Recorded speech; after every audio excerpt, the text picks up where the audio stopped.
Bueno, estoy con uno de los dos integrantes de esta presentación que hicimos, el doctor Enrique Maloberti, que es médico neurólogo, con posgrado en la UNCE y de la Fundación Pallium, en cuidados paliativos, y bueno, se define también como aficionado a la antropología médica. Quien también participó del diálogo fue el doctor Ignacio Maglio, que es abogado, bioeticista, fundador y coordinador de varios comités de bioética en el país y en el exterior. Es consultor internacional en Derecho Aplicado a la Bioética de la UNESCO y actualmente es jefe del Departamento de Riesgo Médico Legal del Hospital Muñiz y es coordinador del área de promoción de derechos de la Fundación Huésped. Y nos acompaña hoy en persona la licenciada Julieta Gagliardi, que es kinesióloga fisiatra, encargada de enseñanza de la Cátedra de Kinesiología Legal y de Ontología de la Facultad de Medicina de la UBA. Y además es coordinadora del Comité de Bioética de Clínica Santa Catalina. La verdad que es un tema que da para hacer varias jornadas. Lo que hicimos fue seleccionar algunas de las preguntas que nos hicieron quienes vieron los videos, como para disparar a partir de ahí a lo mejor alguna reflexión, ¿sí? La primera que figura es: ¿cuál hubiera sido el criterio bioético de selección de pacientes para ingresar a terapia intensiva o a ser respirados en el comienzo de la pandemia, teniendo en cuenta lo que pasó sobre todo en Europa, en Italia y en España? Pregunta interesante, pero muy difícil de responder, porque tiene algo de contrafáctico. O sea, ¿cómo hubiera sido si hubiésemos estado ahí? En realidad, esto nos ha sorprendido, pero como dijo muy bien el doctor Maglio, ha puesto en evidencia carencias, dudas que eran previas a la pandemia. El cómo comportarnos ante una situación de emergencia. Creo que siempre hay criterios de selección en los pacientes, sobre todo, bueno, ante la emergencia. Ahora, esos criterios de selección, lo esperable, lo deseable, es que los hubiésemos tenido trabajados previamente a cualquier emergencia. Ya no me refiero solamente a la emergencia por la pandemia por COVID. ¿Cuál es la actitud de un médico que recibe un paciente en una emergencia y tiene que tomar una decisión tan drástica como puede ser colocar o no un respirador o elegir al paciente a quien se lo coloca? No hay una respuesta unívoca, no hay un protocolo que pueda decirnos exactamente qué hacer, sino que siempre cada caso es un caso particular, aún en una emergencia, porque podríamos dar algunas pautas, la edad, por ejemplo, o el pronóstico de vida de ese paciente. También aspectos sociales, lo mismo una madre de 4 hijos que una persona que tal vez no tiene una responsabilidad familiar o social de la misma manera. Son todas respuestas para las cuales tendríamos que hacer un trabajo de reflexión previo. Lo que pasa es que la pandemia no ha dado ese tiempo, pero reitero, no tenemos que esperar estar ante una emergencia para reflexionar sobre estos temas. O sea que esta pandemia nos está enseñando a ser un poco más precavidos en cuanto a nuestra formación médica, ética y de algunos temas que ya han surgido aquí en la jornada. Pero déjame agregar algo que se me ocurrió cuando me hacías la pregunta. Hay un tema que creo que debiéramos tener siempre en cuenta, que es el consentimiento del paciente. Tal vez no a todos se les ocurriría preguntarle al paciente, en ese momento, aún en la emergencia, ¿qué querría él que hiciésemos? O sea, no todos los pacientes, tal vez, o no todas las personas deseamos ser respirados o estar en una terapia intensiva y pasar tal vez nuestros últimos momentos de vida en ese aislamiento. De manera que, más allá de cuáles sean los criterios, el criterio del consentimiento del paciente debe ser siempre tenido en cuenta, o a través del paciente mismo o de su familia. De manera que mi respuesta es incompleta a una pregunta muy amplia, pero quiero destacar eso. El paciente tiene que participar en nuestra decisión. Sí, es interesante eso, el tema que se me ocurre también como como contrapunto de eso es también que es necesario que el paciente tenga información, y eso carecíamos nosotros como médicos también de esa información, así que todos estábamos un poco con pocos datos como para brindarle al paciente esa información que le permitiera decidir.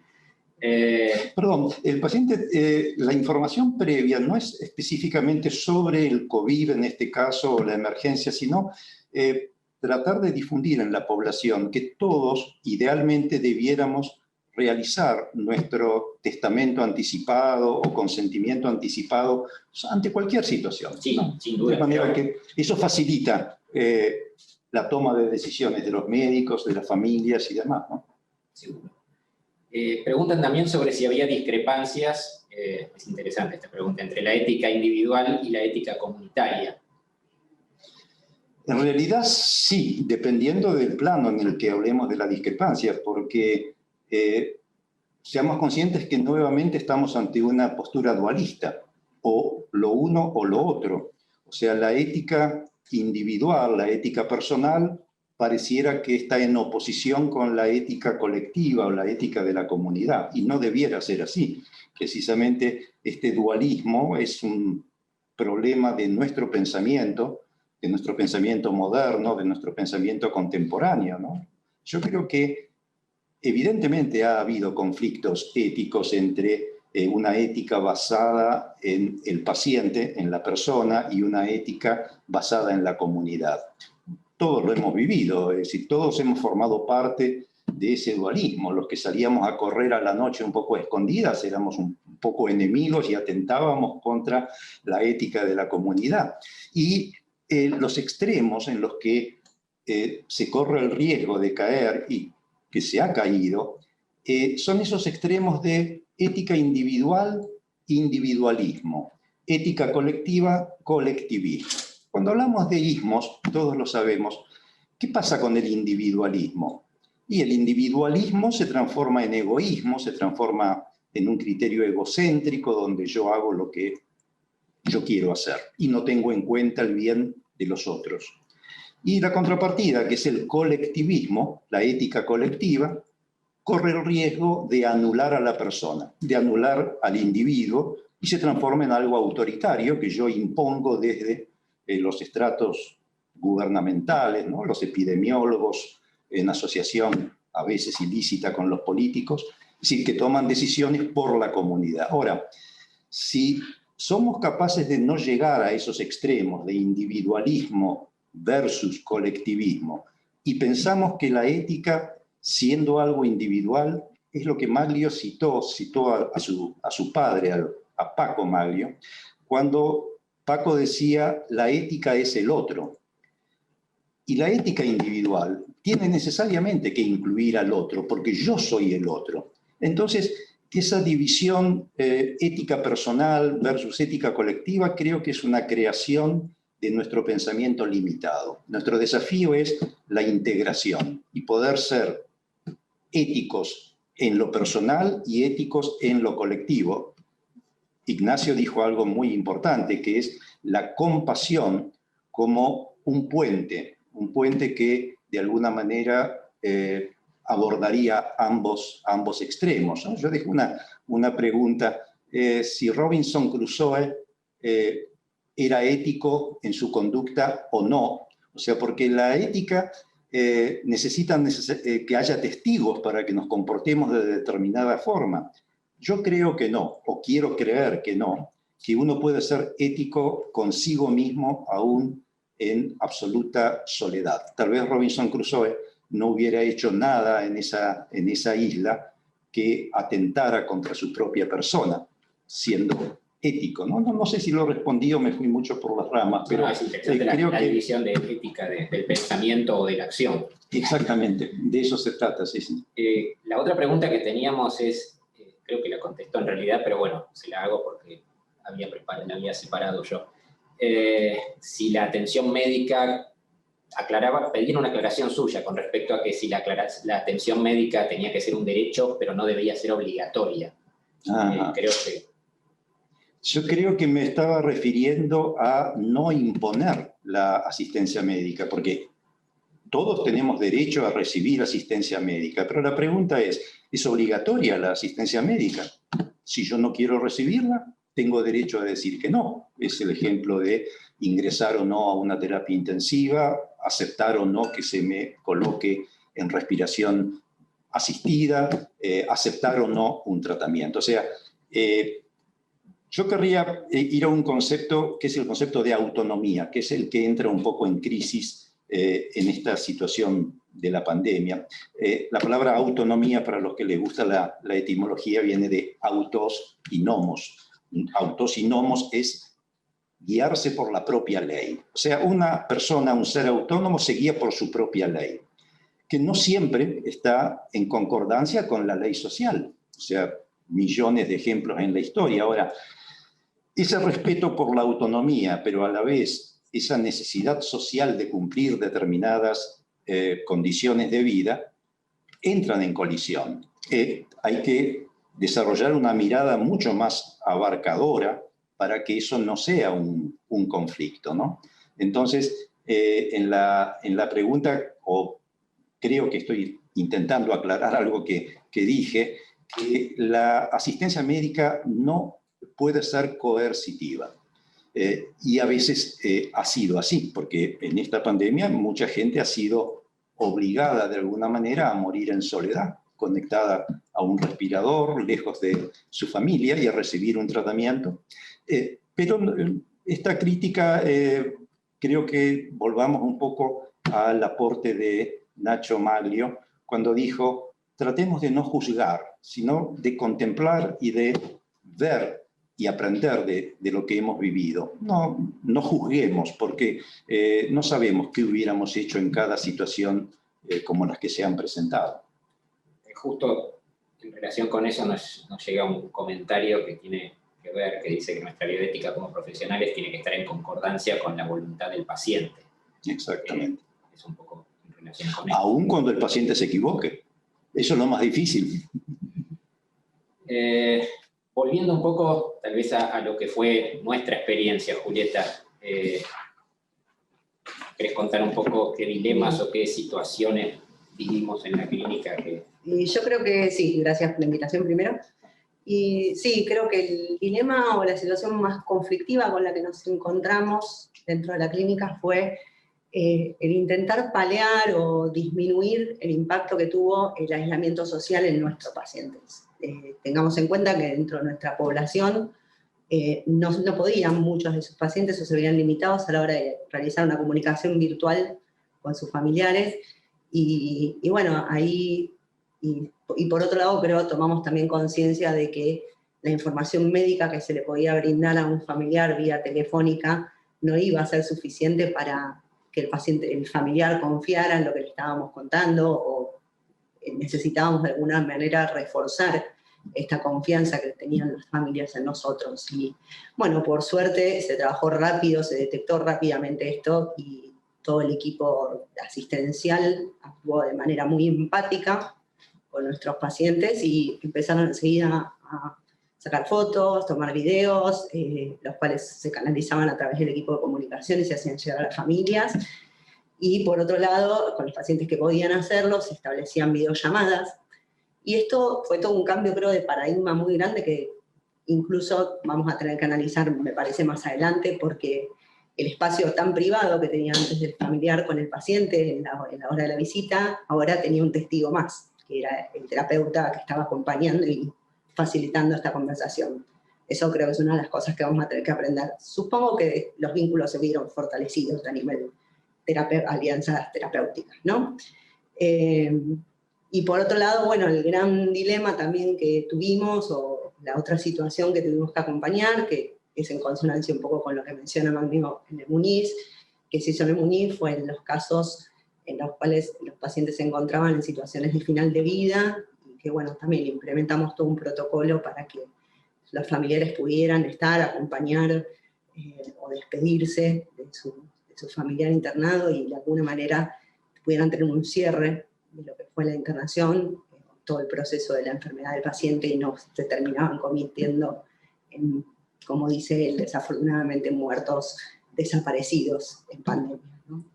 Sí, un tema que me tocó especialmente. Lamentablemente uno no siempre llegó a tiempo a prever todos los casos. Uno no tiene esa capacidad, por lo menos no siempre la puede ejercitar. Pero siempre que se pudo prever, creo que tuvimos la situación de permitir a la familia tener un acceso y tener una forma, por lo menos, más normal, si se quiere, de poder despedirse de un ser querido.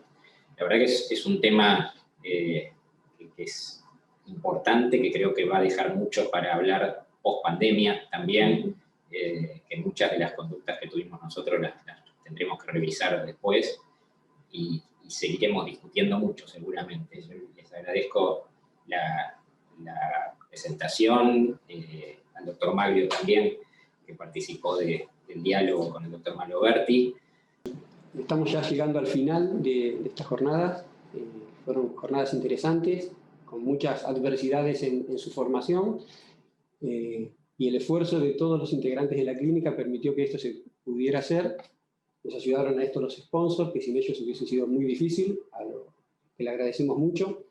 Y por último, le voy a pedir al doctor Maloberti que haga las palabras de despedida y que dé un pensamiento final en relación a toda esta actividad, tanto en las jornadas como en este año de la clínica, que realmente el título de las jornadas, de un contexto inesperado, ejemplifica muy bien lo que nos pasó. Enrique. Bueno, gracias por la invitación, bueno, por poder seguir participando y acompañando estos cambios que a lo largo de los años fuimos viendo en la Clínica Santa Catalina. No voy a hacer historia, pero tal vez si algo tenemos que agradecer es el trasvasamiento generacional que hubo en estos años en Santa Catalina, que permitió esto precisamente, que pudiera haber así una comunidad entre ciencia, entre técnica, conocimiento, capacidad humanística para la atención de los pacientes, y eso se lo debemos precisamente a la evolución que hemos tenido en este tiempo. Interesante el título de estas jornadas, ¿no? Decían cuestiones inesperadas en tiempo de incertidumbre. Y yo querría hacer una reflexión o compartir una reflexión con ustedes que es precisamente sobre la incertidumbre y la confianza. Son dos términos que también se han puesto muy de manifiesto en el contexto de esta pandemia. En realidad sabemos nosotros, o quienes conocen el alma humana, que la incertidumbre es algo constitutivo, algo es esencial de la condición humana. Y el cómo convivir, cómo afrontar la incertidumbre nos da una dimensión muy profunda de nuestra vida. Hablábamos de la confianza, como creo que fue Maglio que lo puso como ejemplo, ¿no? Que sin confianza no podríamos siquiera levantarnos en la mañana, salir de la cama. Y yo complementaría esas palabras preguntándonos, ¿confianza en qué? ¿Qué decimos cuando decimos que confiamos? Decimos que pensamos que va a salir todo bien, que va a ser un día favorable, exitoso, que vamos a estar contentos con ese día. Eso yo lo relaciono con la experiencia médica, cuando muchos familiares de pacientes nos dicen: yo tengo fe que mi familiar va a andar bien, que se va a salvar, que no va a morir. Ese tipo de confianza es una confianza, digamos, de corto aliento, porque en realidad la incertidumbre sigue estando ahí, tal vez un poco tapada, un poco negada, porque si algo es radicalmente incierto, es el futuro. Ahora, eso no significa que nos quedemos en la cama y no nos levantemos, sino que significa que estamos abiertos a esa incertidumbre, abiertos al misterio, abrazándonos con el misterio, con la incertidumbre, y pudiendo vivir y practicar algo que se mencionó mucho en estas jornadas, que es la compasión. La compasión es estar pendientes de alguna manera del otro, de ese otro que ahora ha tomado otra dimensión, ¿verdad? A partir de la ética de la comunidad, que hace un rato la hemos citado. Quiero recordar algo y remarcarlo, porque también la palabra que se repitió mucho en estas jornadas y que corresponde ya al léxico médico actual, es la palabra evidencia. Sin lugar a duda, los sabios del mundo actual son los científicos y los técnicos. Y eso está muy bueno. Está muy bueno porque la ciencia y la técnica, por ejemplo, permiten esto, que el grupo informático de la Clínica Santa Catalina nos permita estar reunidos a muchas personas en la distancia. O sea que bienvenida la ciencia, bienvenida la técnica. Pero así como los sabios actuales son los científicos y los técnicos, los antiguos sabios eran los filósofos y los sacerdotes. ¿Qué significa esto? ¿Por qué traigo este tema? Para recordar que la ciencia trabaja, estudia, modifica lo evidente, o sea, lo que está manifiesto, lo que podemos ver en el mundo que nos rodea, en el universo. Pero no debemos olvidarnos que el universo no es solamente lo evidente, sino que el universo tiene una interioridad que debe ser develada, tal vez con otros métodos, y que no debemos olvidarnos de esa búsqueda interior, de la realidad, de nosotros mismos. Porque sin eso, la medicina quedaría solamente atrapada en una ciencia y en una técnica muy limitada. Bienvenida a la ciencia y bienvenida a la técnica, pero por favor recordemos que no solo lo que se ve es lo que existe. Y de alguna forma nosotros debemos seguir también buscando esa interioridad del cosmos, del universo, de nosotros mismos. Vuelvo a agradecer, aunque no es necesario porque ya lo ha hecho el doctor Cancino, y todos saben a quién le debemos este progreso. Y bueno, los abrazo a todos con mucho afecto, con mucha cordialidad. Si Dios quiere, estaremos nuevamente juntos el año próximo, pero siempre teniendo en cuenta que la incertidumbre es válida y que nos tenemos que amigar con ella para no cometer el error de ser fugazmente optimistas o frívolamente optimistas. Un abrazo para todos y muchas gracias.